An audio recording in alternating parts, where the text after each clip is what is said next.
2025 ഒറ്റപ്പാലം താലൂക്ക് തല ഉദ്ഘാടനം നടന്നു. MLA അഡ്വക്കേറ്റ് കെ പ്രേംകുമാർ ഉദ്ഘാടന കർമ്മം നിർവഹിച്ചു.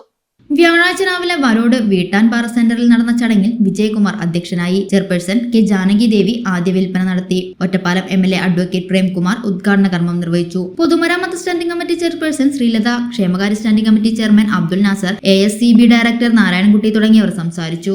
ഇടപെടൽ കൊണ്ട് വലിയ തോതിൽ ഇതിന്റെ ഭാഗമായി ജനങ്ങളെ കൊള്ളയടിക്കാൻ ആർക്കും കഴിയാത്ത ഒരവസരമൊരുക്കുക എന്നതാണ് സർക്കാരിന്റെ ഇടപെടലിന്റെ പ്രത്യേകത.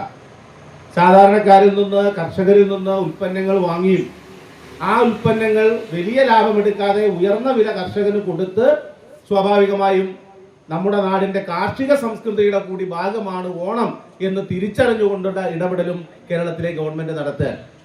അതിൻ്റെ എല്ലാം ഭാഗമായിട്ടാണ് നേരത്തെ ഇവിടെ സൂചിപ്പിച്ചതുപോലെ ഓണത്തിന് സാമൂഹ്യക്ഷേമ പെൻഷൻ 2 മാസത്തെ സാമൂഹ്യക്ഷേമ പെൻഷൻ വിതരണം ചെയ്യുന്നതിന് സർക്കാർ തീരുമാനിക്കുകയും അതിൻ്റെ നടപടികളുമായിട്ട് മുന്നോട്ട് പോവുകയും ചെയ്യുന്നത്. ഈ ഓണത്തിൻ്റെ ഒരു പ്രത്യേകത, ഇതിൽ പങ്കെടുക്കുന്ന ജനപ്രതിനിധികളുടെയും ഞാൻ ഉൾപ്പെടെയുള്ള ജനപ്രതിനിധികളുടെ ഈ ഭരണസമിതിയുടെ കാലാവധി എന്നതുപോലെ നമ്മുടെ ടേമിൻ്റെ കാലാവധിയുടെ ഭാഗമായിട്ടുള്ള ഒടുവിലത്തെ ഓണാണ്. അടുത്ത ഓണം ആകുമ്പോഴേക്കും സ്വാഭാവികമായും പുതിയ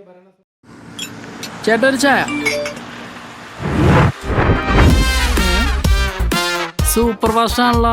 ഇതെന്താ കേരള വിഷൻ വൈഫൈയാ? ഫാസ്റ്റ് ഒക്കെ തന്നെ, പക്ഷെ Kerala vision wifi connection free ആണ്. ചായ ഫ്രീ അല്ല, കാശട് Kerala vision free wifi connection. Free ആയി കണക്ട് ആവൂ.